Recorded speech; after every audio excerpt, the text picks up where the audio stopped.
المحور الاول الرقمنه. تنعيشوا في ليغ نيميريك.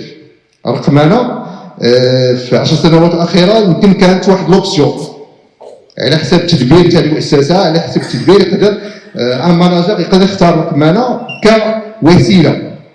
اليوم الرقمنه لا مفر منها، لاننا تنعيشوا في عصر السرعه، في عصر الدقه، وخصنا لي زوبجيكتيف يوصلوهم تتنافسوا، وبالتالي الرقمنه تتيح لك العمل بدقه، العمل بسرعه، وتعطيك انه واحد المتنفس على اساس اننا نحققوا الانجازات او الاهداف اللي وصلناهم.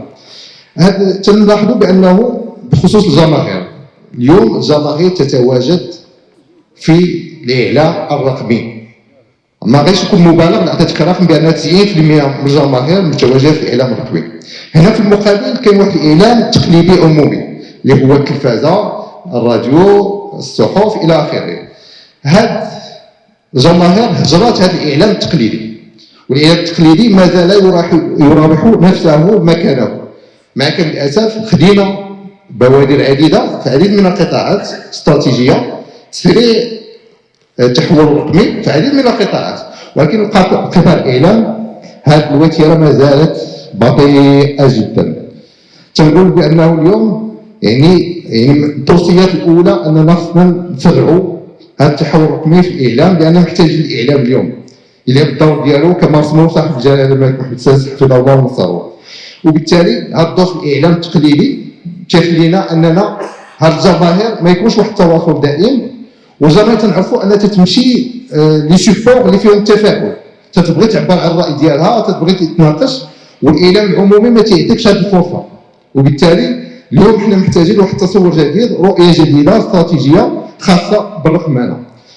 النقطه الثانيه تنشوفوا بان الانتاج المحتوى الرقمي ضعيف بانتاج تلفزيوني، وتا البودجي مازال يعني ما تيتراوح مكانه. تنظن بانه جاء الوقت بانه نرفعوا من القيمه الماليه للانتاج الرقمي والانتاج الهادف اللي تيهم المشجعين.